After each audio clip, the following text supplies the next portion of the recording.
Whoosh. I've been zooming through the ether for who knows how long now. It's time to figure out the aftermath of this vending machine. That's right. A vending machine. We have reached peak insanity. Somehow it fucking works, but it's also utterly absurd. What?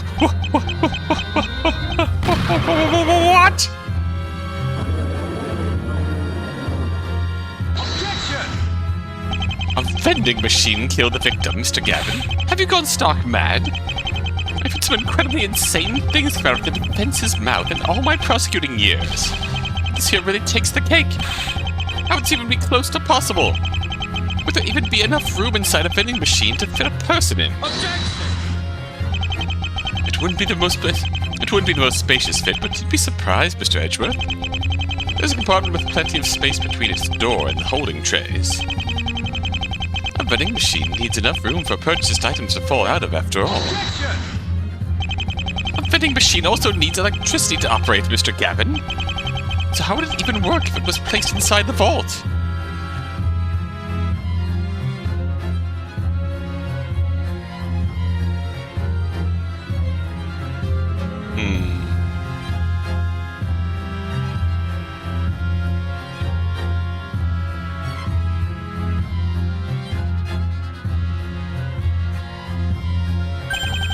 Not every vending machine is powered by a plug, Mr. Edgeworth.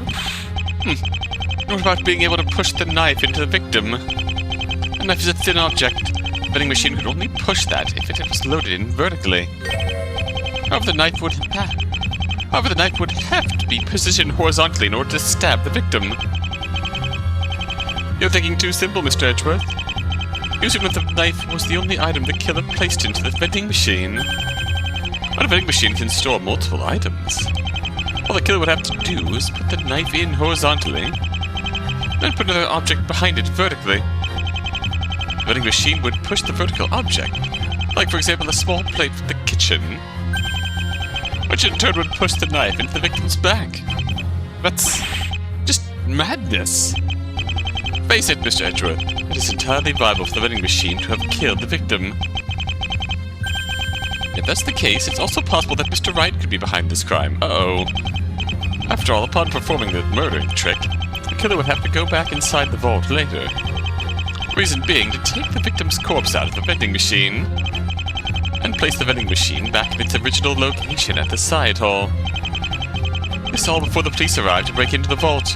Otherwise, the trick would have been revealed. And who had an opportunity to do that by using the secret passage after calling the police, Enough of this! I've humored this comical possibility of yours for far too long now. But some evidence that this vending machine was even involved in the murder, then. Its existence in the side hall alone does not prove that, after all. I agree.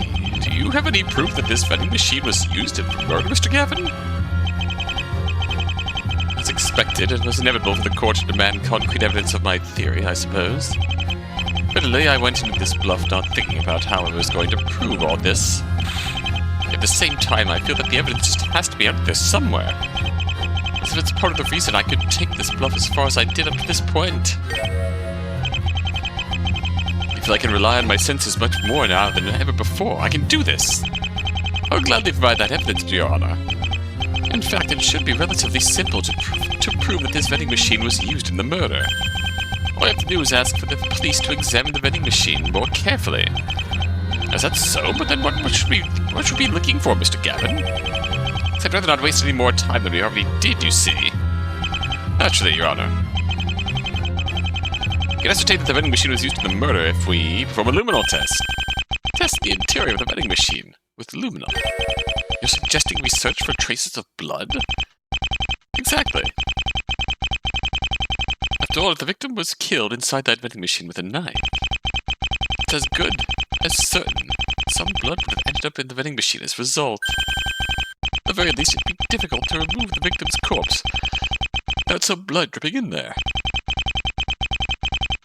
The killer could wipe that off with a cloth, but those traces should still be detectable with luminol. Ah! I guess that'd indeed be a good way to find out if your theory is valid. So how about it, Mr. Edgeworth? I can prove my theory right here and now.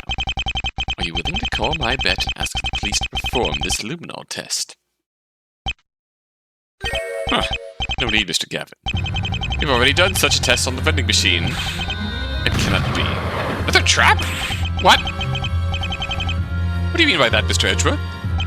As fate would have it, a new forensic investigator joined our police force yesterday, and she was very eager to work with us on this case as her first official time in the field. What? Surprise Emma hours? So eager, in fact, that she tested many different surfaces at the casino with luminol. It happened to include the interior of this vending machine. Excuse me? Mr. Gavin, I regret to inform you that your theory is dead on arrival. Tested every square inch of this vending machine with luminol, and the result is definitely negative. It's impossible. This has to be the answer behind this crime. There must be another vending machine that the culprit could have used for the murder. Oh, I'm sorry, but no. As you may recall, the police have already searched the entire casino from top to bottom by now. Besides the vending machine in the side hall, there was no other vending machine on the premises. Then you must have missed it somehow. Is there no end to this lunacy of yours, Gavin? We searched every single room in the casino building yesterday, leaving no stone unturned. Even searched all the streets surrounding the casino building. I can guarantee you that no other vending machine exists. Defense will prove this other vending machine does in fact exist. What? What? Ah!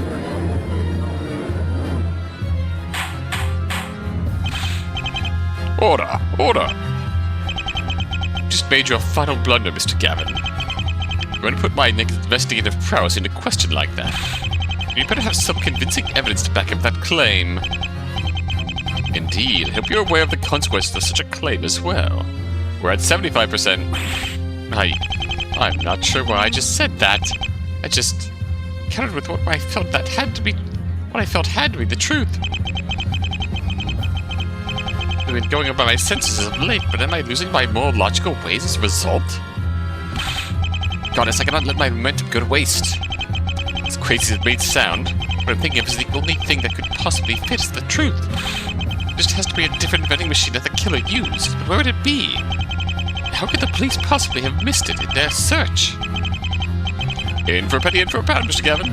No turning back after such a claim. Please show us evidence of this other vending machine on the premises.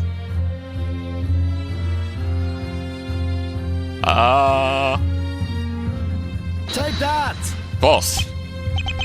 Is this your evidence of there being another vending machine?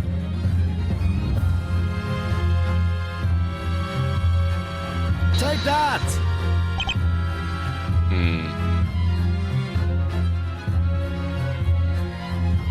Take that! Oh, it's the second safe. What? Bunch of giant springs. What? But that's the second safe that was found inside the first safe, is it not? Everything surrounding this case is slowly coming together. These previous oddities are slowly starting to make sense now.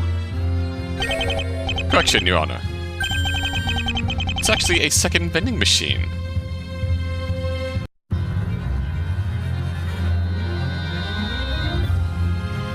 Oh my god, there's 3 locks. One of them's a coin slot.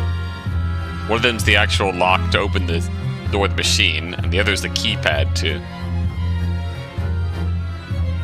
put stuff in. Makes sense now. What the killer must have used to commit the murder. Mr. Gavin, what? Objection! Okay, it's official. Mr. Gavin, you haven't just gone insane, you have completely lost it. Have you become so delusional that a safe is starting to look like a vending machine to you now? The safe doesn't even have a glass window like a vending machine does. The door's all made of solid metal. This is very clearly a safe and not a vending machine. A single glance should tell you as much. But I must ask you to look at it again, Mr. Edgeworth. There are in fact some very telling signs that this safe is just a vending machine in disguise. A vending machine in disguise? What are you even talking about? The killer likely anticipated the small possibility of someone unraveling the vending machine murder trick. They knew the use of the trick could be proven by testing the vending machines with luminol, which would render their perfect alibi null and void.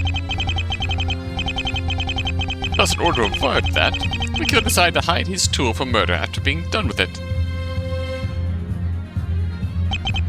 And what better way to do that than by making the vending machine to look like one of the victim's safes? Aside from the glass window and some other features on the door, the two objects look identical. And finally, the yellow safe in the staff lounge would be the perfect place to hide the vending machine. At first glance, it would seem a bit odd from here. There'd be a second safe in the victim's safe. But it could easily be dismissed as an eccentric security measure put in place by our security-loving victim.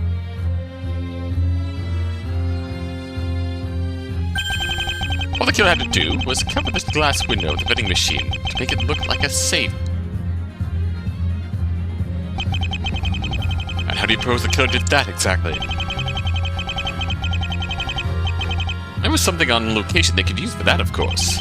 That sounds like a claim, then. Thus, I would love to hear from you for the following, Mr. Gavin. What the killer used? That's easy. Metal tiles. Take that! Metal tiles that were in the staff lounge, you say? Indeed, Your Honor. They look quite similar to the parts of the supposed second safe. Wouldn't you agree? I suspect that the killer used some of this superglue to paint the vending machine with these tiles, covering the glass window from both the inside and outside to make it appear as a normal safe. In fact, paving the vending machine with tiles from inside would serve another purpose as well. It would be an excellent way to cover up any blood that dropped from the victim inside the vending machine. But even luminol would then be able to detect the victim was killed inside there.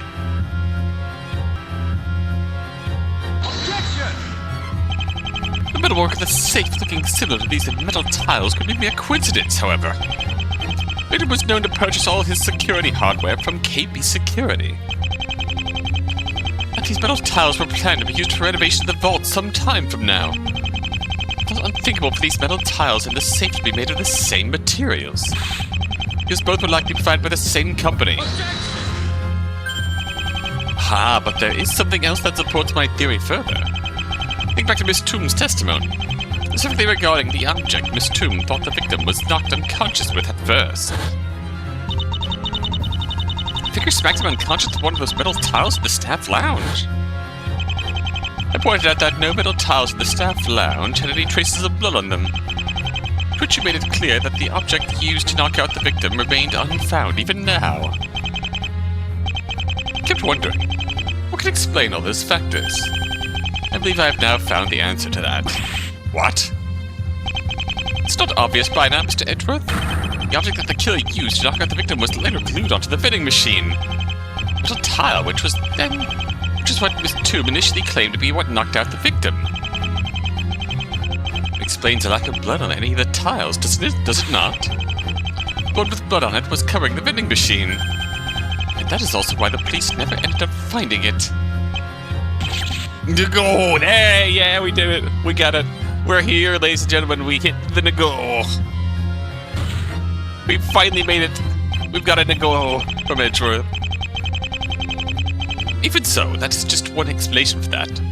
A day of investigation might reveal another.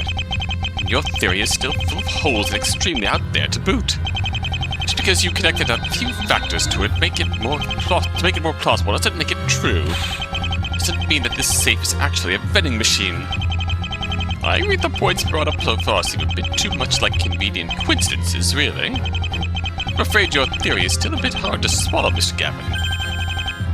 But there's more. Mr. Edgeworth, recall when you informed the court about the police having opened the second safe. Said something very peculiar. Apparently, only one lock of the safe was engaged, so it turned out to be easier to open than expected. Now, why would only a single lock on this safe be engaged, when it supposedly had 3? If I may ask, Mr. Edgeworth, what did you do in order to open it? We simply found a small key somewhere in the casino and tried it on the safe, causing it to open. Oh, is that so? Was perhaps the key for the, tubular lock? Tubular lock? What's that? One at the bottom. It's the keyhole near the bottom of the safe, Your Honor. Right under the keypad. So the top one's a coin slot, the middle one is the dial pad. Well, Mr. Edgeworth, was the key for that particular lock? Well, it was, but has it occurred to you that the keypad and the keyhole above it are not locks at all? What? The keypad there is not to open the safe, it's to select the menu item. It's to select the item you want to buy for the machine. The opening above it is not yet another keyhole, but obviously a coin slot to put money in. It's insane how much sense this is actually making.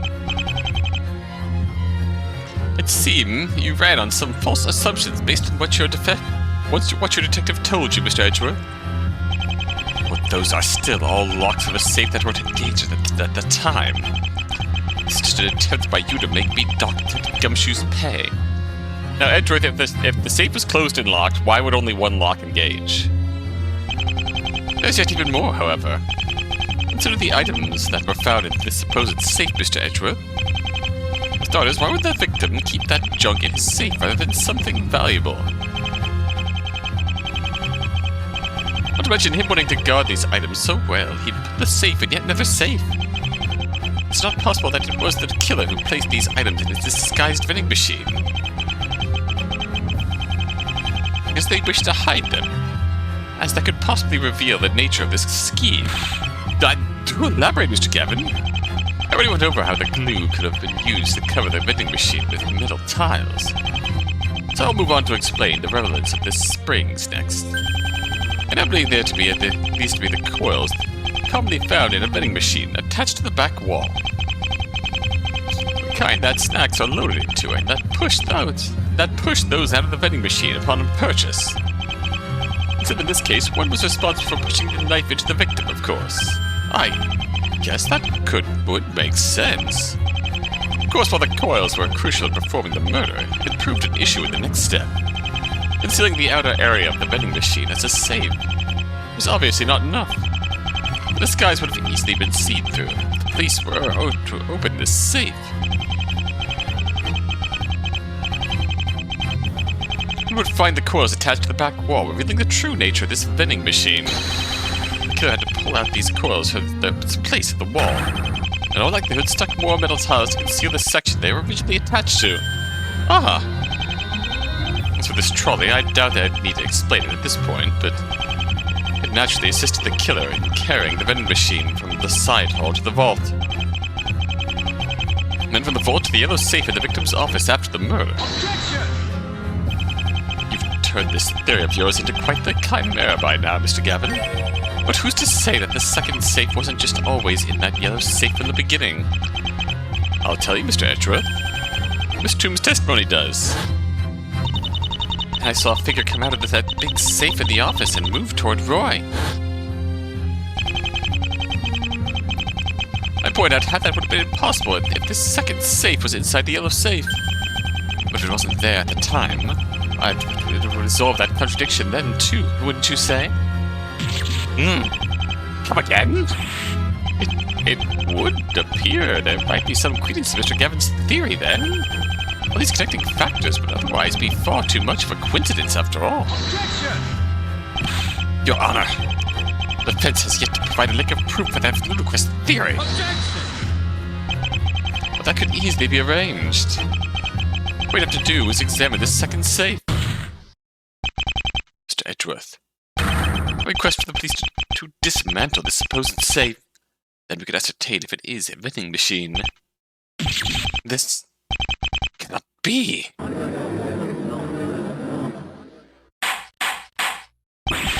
Well, this has been nothing short of mind-numbing, to say the least.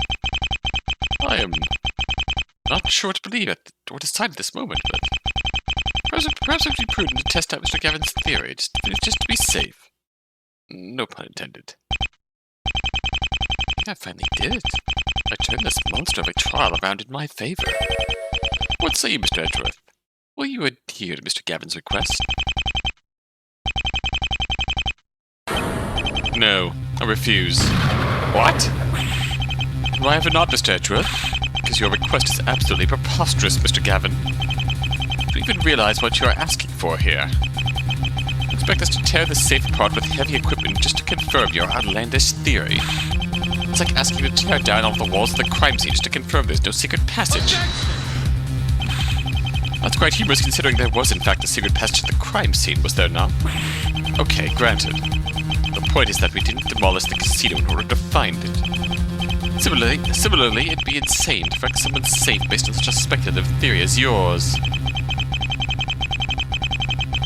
I'd be fine with accepting your request if you had firm evidence that it was a vending machine, but it's clear that you have no such thing.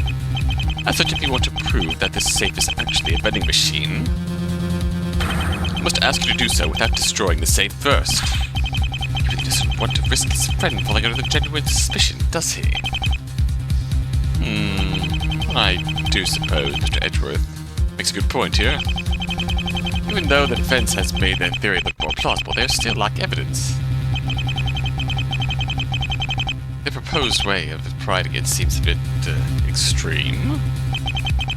Plus, the defense has an alternate way to prove that the safe is a vending machine. I'm afraid this trial will end here and now for the day. No, I was so close. And both Edgeworth and the judge are still not convinced. Is my bluff not good enough? No, calm down. Just need one final push. Let's just think over this call before I make it. What should I do? I could request a luminol test of the safe and the items.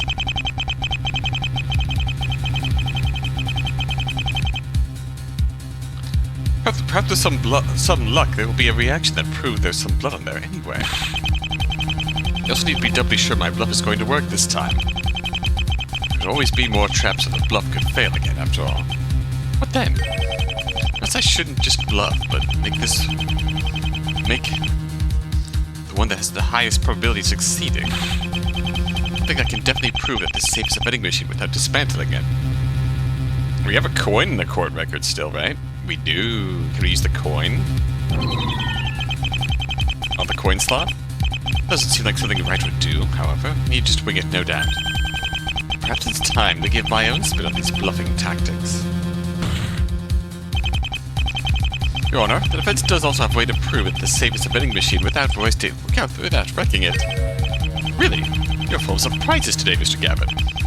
I'd also hate to be disappointed again, so please do mind the consequences. You're going to continue to make a fool of yourself with your clown show, Mr. Gavin. I will not allow you to turn this court into your circus. Thus I must demand tangible evidence here. That'd be enough, so that'd be evidence in the court record, of course. Oh, not to worry, Mr. Edgeworth. I have just the thing. How very promising, then. Very well, let's see what you got, Mr. Gavin. Here's a bit of evidence that can definitely prove the safe is actually a vending machine.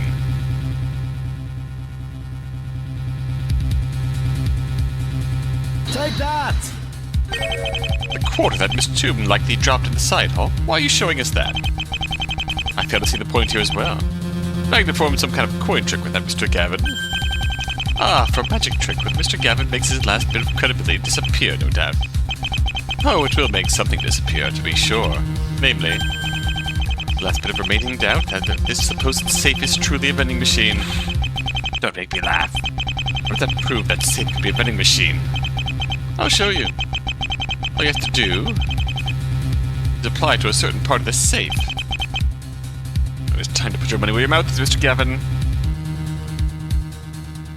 Into the coin slot we go. Show us where to put the quarter on the safe in order to prove this vending machine in the coin slot. Just insert the coin here, of course.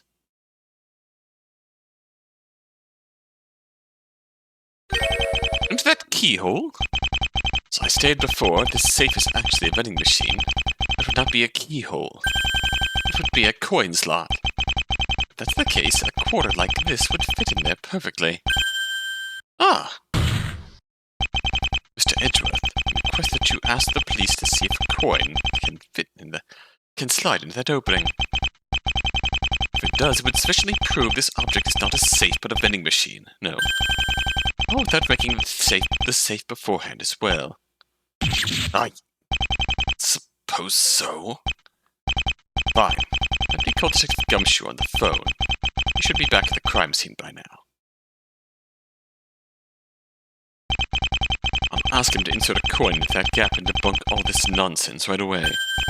Ah, well, if you would, please. Then please, Mr. Edgeworth. Just a moment, then.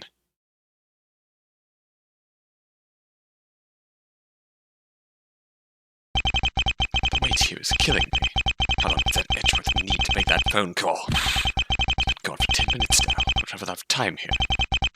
There's less than 2 hours left before the clock strikes 4 p.m. Now I think about it, Wright has been awfully quiet as of late. Could he be up to something? He does seem rather pleased with himself here. What if he already knows what the result is? Yeah. The bluff fall through, however. Ah, Mr. Edgeworth, you're back. Let's hear it then. What did you hear from Detective Gumshoe? It is as the defense has said. The safe is indeed a vending machine. Elaborate further, Mr. Edgeworth.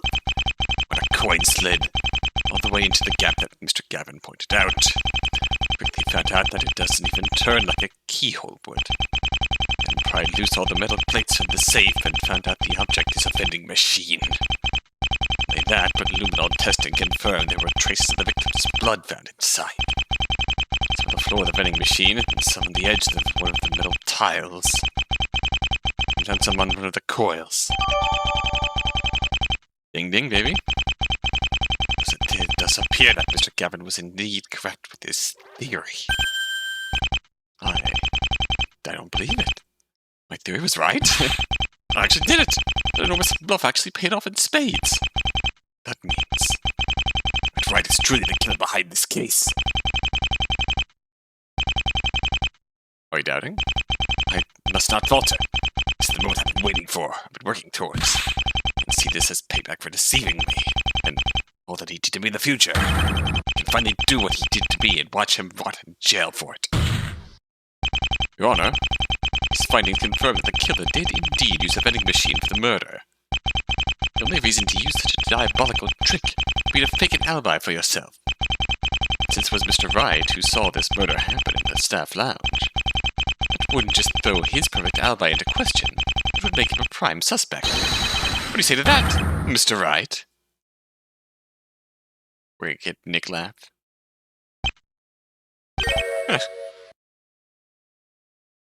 Huh?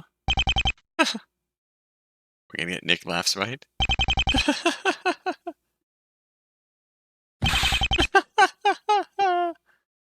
There he is, yep. What's so funny, Wright?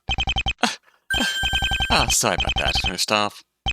That's just, well done.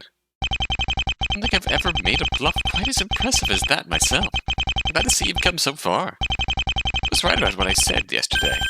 You and I really are alike.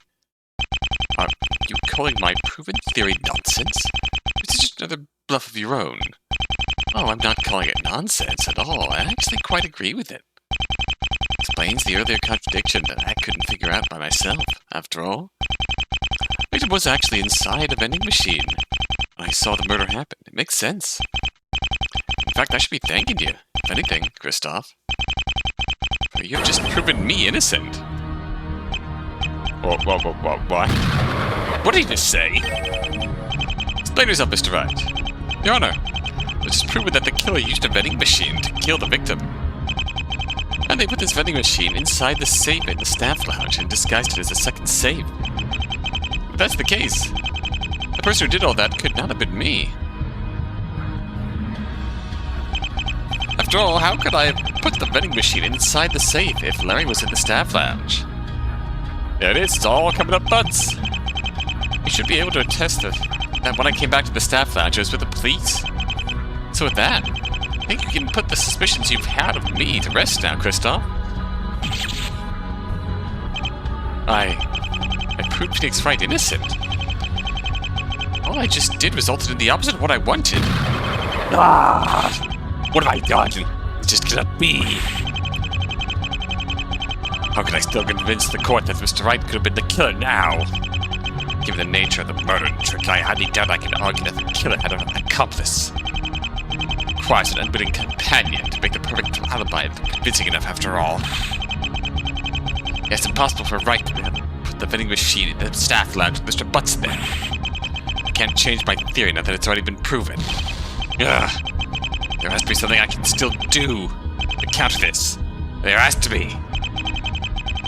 Thank you for that explanation, Mr. Wright. This ends the cross-examination of Phoenix Wright. It's good that Mr. Wright couldn't have been the culprit behind this murder. He couldn't have put the vending machine inside the safe in the staff lounge, after all. But then who did? I suppose that shall be a question for another time. I'd like to end today's trial now, finally. Objection! Oh, goddammit, Kristoff. Is there any point to what I'm about to say? I don't even know where I'm going with it.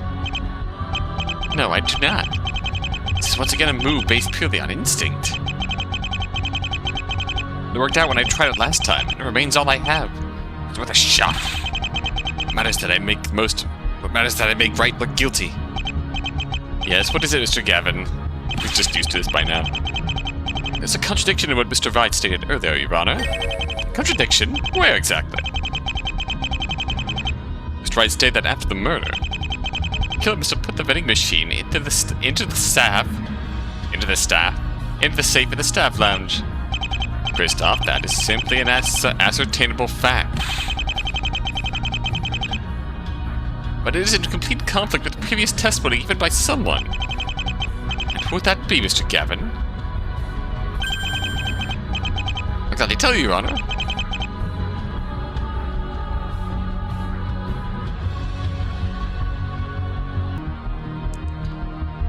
I don't necessarily remember exactly what's been said, but Take that! it's all coming up with Larry. Larry? Indeed. The person who remained in the staff lounge while you went to call the police. Call his testimony right. I stayed at the vault door the entire time after we saw the murder happen. Was that exactly what I said earlier as well? That Larry was in the staff lounge? That's why I couldn't have brought the vending machine in the safe there? Right. It's not just you who seemingly couldn't have brought the vending machine to the staff lounge. Could anyone have done that unless Mr. Butts was the killer? It's a clear contradiction.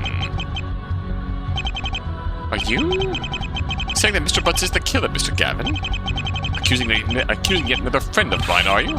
Your impudence truly knows no bounds, Mr. Gavin. Larry killed someone. Search your feelings. What am I doing?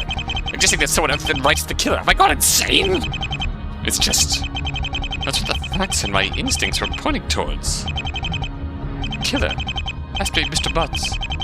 That fact is now known to the court as well. This is the truth behind this case, then. Phoenix Wright was innocent all along. I now left with no choice but to admit I was wrong in accusing him. Why? Why must things keep going awry for me? Why am I brought down at every turn? No matter what I do, no matter what I try, it's as if this was all a fool's errand from the start. This case is cursed. Cursed, I tell you. It's all over. I fail. Nothing I can do to connect Wright and Victor right at this point.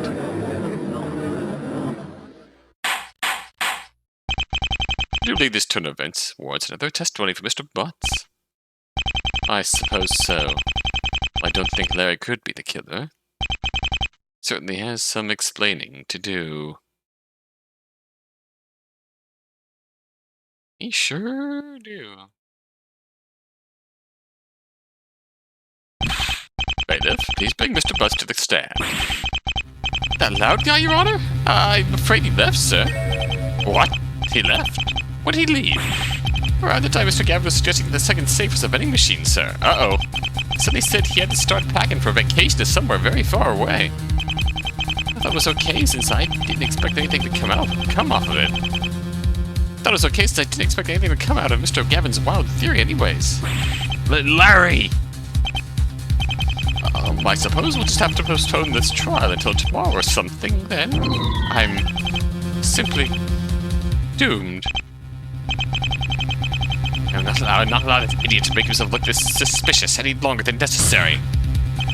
Your Honor, if you just give me 15 minutes. I'd like for us to hear Mr. Butt's explanation today, still. I have to know where he lives. It's not too far from the courthouse. I'm dragging the courtroom all by myself, and that's what it takes to clear up these issues right now. Oh, very well, then. In that case, we'll be adjourned for another brief recess. This will be the final recess for the day. After which, we will hopefully hear another testimony from Mr. Butts explaining this contradiction. That's all for now. Court will resume in 15 minutes. Larry's villain arc begins. Oh, fuck. Oh, fuck.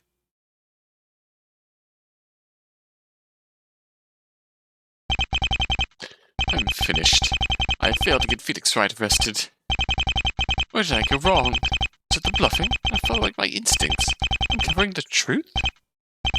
Suppose it doesn't matter anymore. Everything was riding on this plan. All I can do now is wait for my eternal damnation. Follow justice. Mr. Gavin! You were totally awesome in there!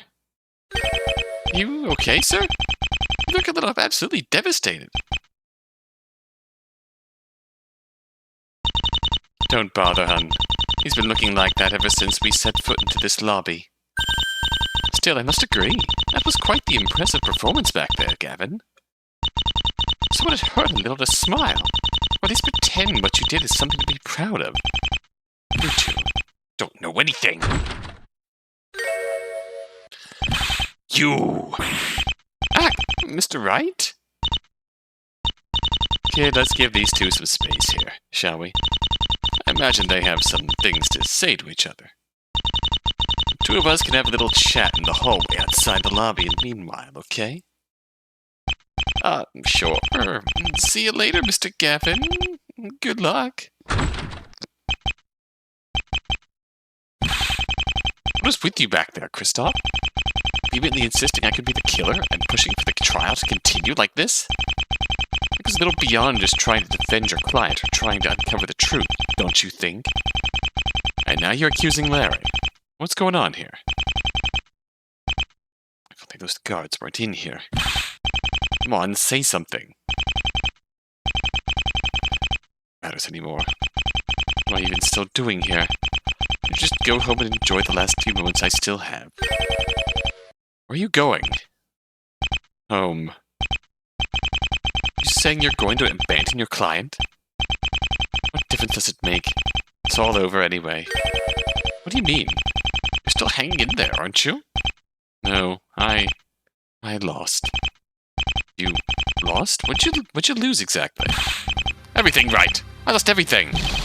My case, my career, my reputation, my freedom, my life, everything! Kristoff! I've never seen you blow up like this before. Did something happen? Don't give me that. Do you have any idea what I'm going through right now? No, but I can relate. I'm not just talking about losing your stupid badge, Wright.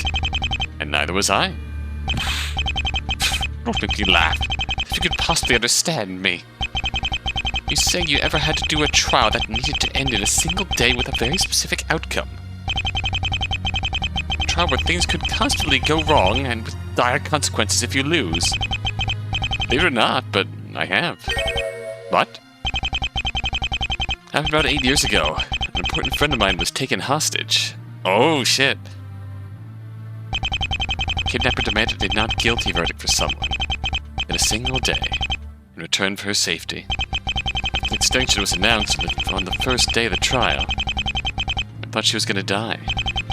Not only that, but the client I was defending turned out to be responsible for the murder, too. So if something similar is happening to you right now, I can understand what that is like, Kristoff. But explain your actions during the trial, at least. After all, 8 years ago, I tried to ignore the truth in my situation for a while as well. And to find out that such a thing is a fool's errand, of course. Then, what did you do? What can you even do? Fortunately, I still had my friends to help me out. Together, we managed to resolve the case with a happy ending. But hey, enough about that. I'm more worried about you here. Can you tell me more about your own predicament? I'm unable to go into detail about it with a third party, I'm afraid. You'd never believe it anyways. I see. Well, don't despair, Kristoff. I promise you that things will work out if you just don't give up. Even if things seem hopeless and beyond saving, that doesn't mean that's always the case. Just have faith that things can still get better if you put your best effort in, no matter how grim it looks. Don't forget the power of bluffing either. It'll always lead toward the truth. Just take it from me. The truth is always the path worth taking the most in the end. Right. Bluffing is what led me to accuse your friend, Mr. Butts. I already ruined it all by suggesting he could be the killer now. But did you really? I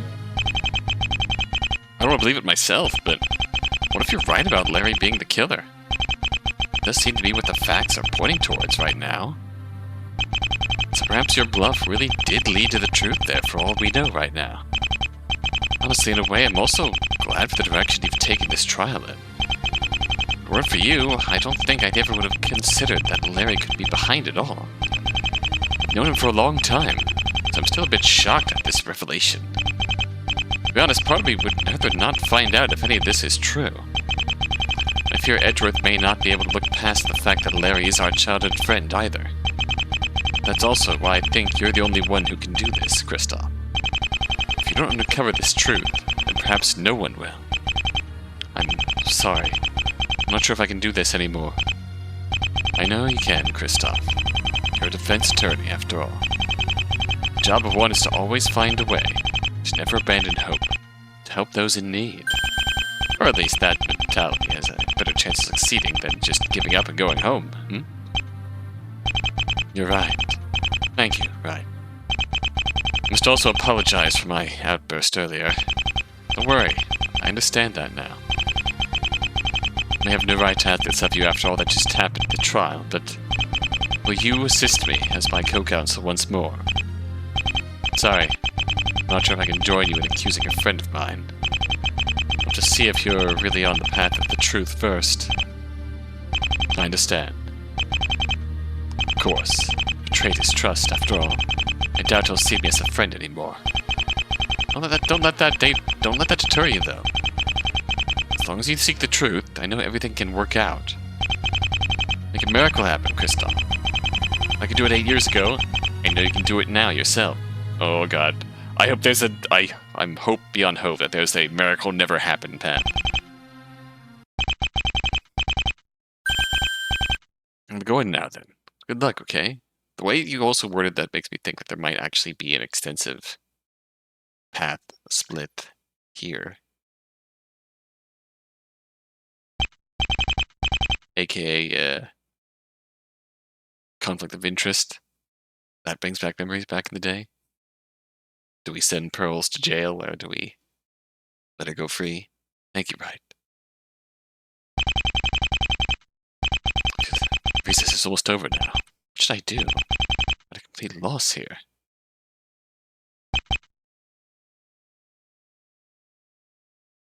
You haven't heard of the devil in a while. I suppose I'll see this through. Perhaps this is to go out with a bang and give the final hour of my life some meaning. Or perhaps the truth behind this case really will lead to a miracle that allows me to keep my life. Am I doing this because I feel like I went to Wright? I'll admit, I do not know what the point of continuing now even is. Looks like I already lost after all. I suppose continuing without knowing the point of it is just like bluffing. A number of outcomes could still be out there, just like the cards still in the deck. My hand may be terrible. I've already made too large of a bet with it. But it may also be the best hand on the table. And the way to make it work is to believe in it and go all in. This is not over yet. Fuck yeah.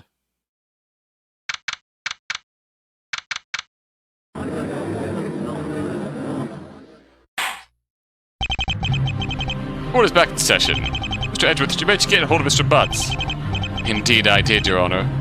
We found him at his home, packing a large suitcase with clothes. He's ready to take the stand at any time now. Excellent. And will the witness please come forth now?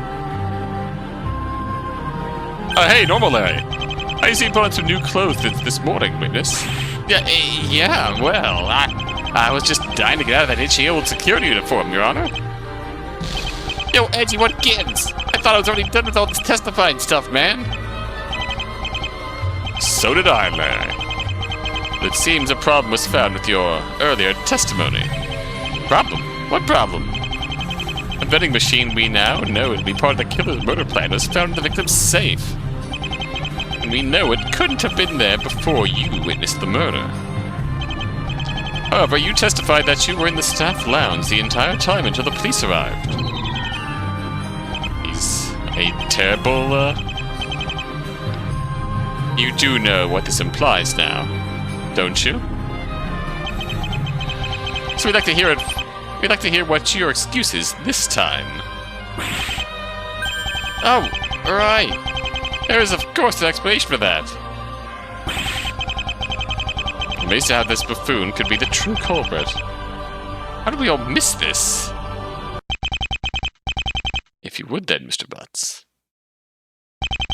I'd like to hear what you were doing right after you witnessed the murder. Sure, no problem.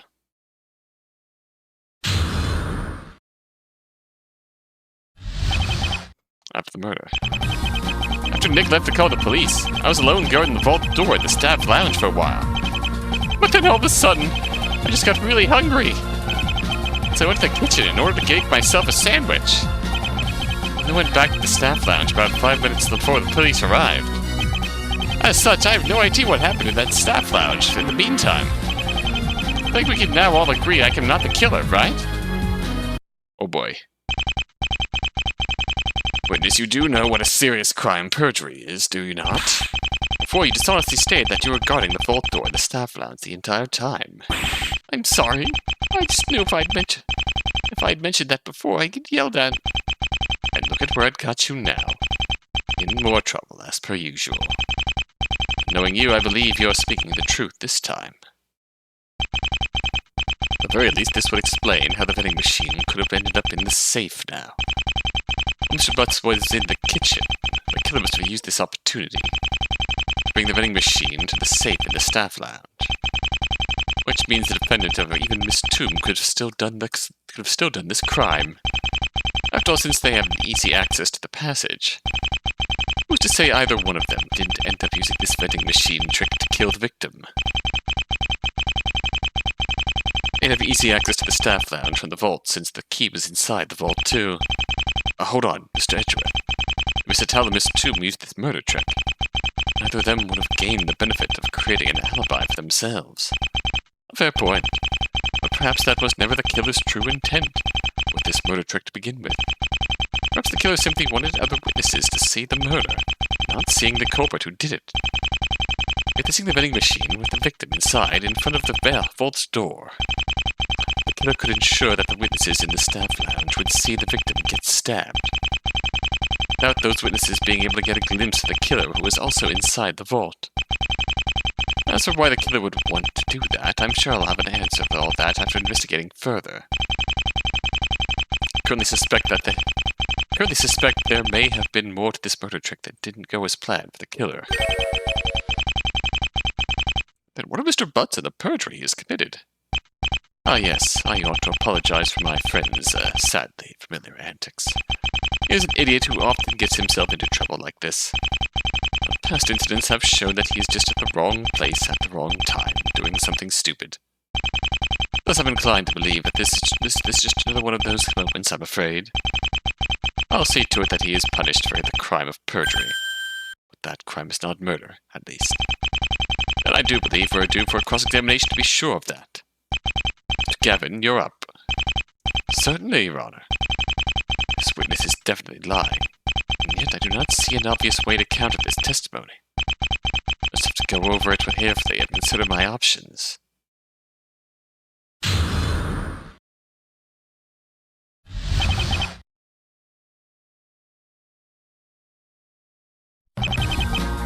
Hold it! To hear your side of it, Mr. Butts, why did Mr. Wright leave the staff lounge to call the police? Why didn't you use the landline phone in the office to call the police instead? But why? Because it wasn't working, dude. It was like no dial tone when I tried it. I guess Mr. Elflash just kept the busted phone in his office or something.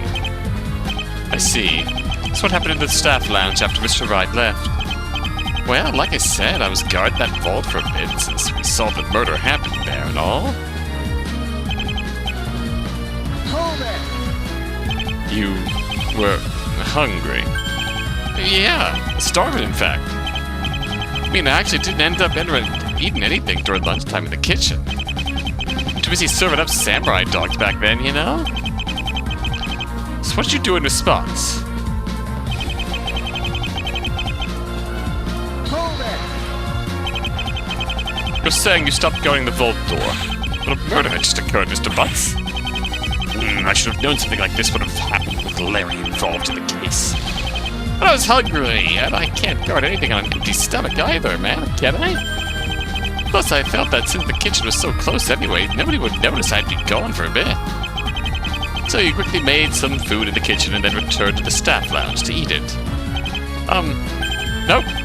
I ate that sandwich in the kitchen, actually. Hold it! If I may ask, how did you know it was about 5 minutes? Take it you carry a watch. As I recall, according to Mr. Wright, you had kept your mobile phone in the locker room at least. Well, it was a bit of an educated guess, to be honest. Could be a bit more, could be a bit less. Felt like only 5 minutes before the police arrived. By that time, I was back at the staff lounge, at least. But the point is that I wasn't there for the majority of the time after Nick left. Hold it! But according to Miss Toob, there was a peephole at the kitchen lounge, the staff lounge. Wouldn't you have kept watching the staff lounge through that, at the very least? Oh! You're right. If only I'd thought of doing that yesterday. Larry, you fool! Thanks to you, the killer was able to place the vending machine inside the safe.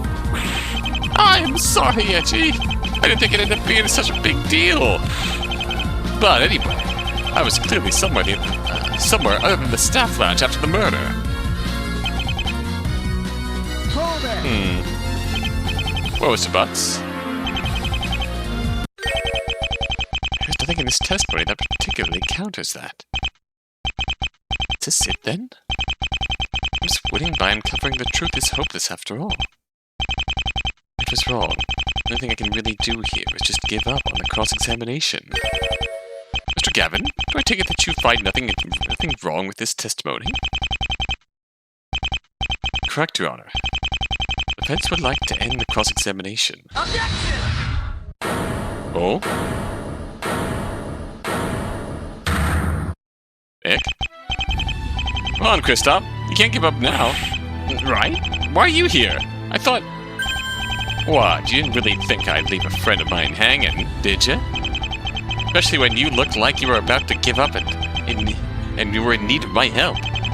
But right, siding with me would mean siding against your other friends. Believe me, I know. It wasn't an easy choice to make at all. What exactly do you think you're doing, right? Siding with Gavin after all he did during the trial? Did you forget he was keen on accusing you for this crime, using some very unscrupulous methods? Aiding him before only led to him repaying that kindness with betrayal. So I continue to stand with him. Because no one else will stand at Kristoff's side if I don't, Edgeworth. Everyone deserves to have someone like that. May have lost my badge, but I haven't forgotten what it means to be a defense attorney. More importantly, Kristoff is still my friend, even after all that has happened today. Right, open your eyes! Your friend is now accusing Larry, who has been close to us since childhood, for murder. Gavin is trying to tear apart the friendship the three of us share just so he can win his case. That's not a friend. That's something only a complete monster would do. Think! Would Gavin stand with you if... like you're doing now for him if you were all alone? I know he would, Edgeworth, because he did exactly that once before. What? 7 years ago, after I had been accused of forging evidence.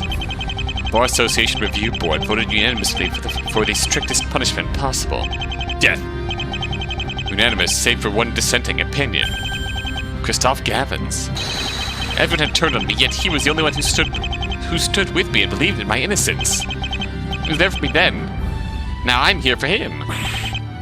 Nick, what's with you, man? What about us? Aren't we your real friends? Then where were you and Edgeworth when I lost my bat 7 years ago, Larry? That's... You're just gonna tear apart our friendship like this, then? No, Larry. I just want to make sure you haven't been lying to me. Christoph. What is it? I'd like you to press the first statement in Larry's testimony. If my hunch is right, I should be able to point something out there. I see. I'm gonna trust you in the path you've taken, okay?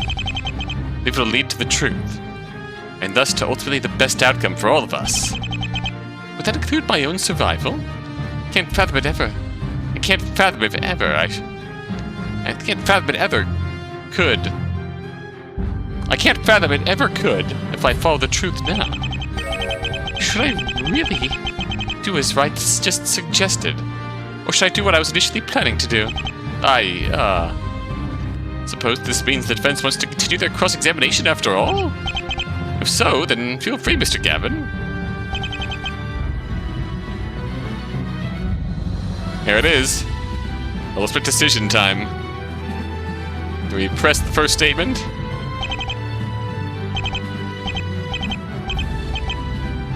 Or press the last statement? What's wrong, Christoph? You know what to do, right? Wright wants me to press the first statement in this testimony. I suppose doing that would put me on the path leading to the truth behind this case. Is that really the only option I have? There'd be something else I can try. Something that would ensure my survival, but should I really do that?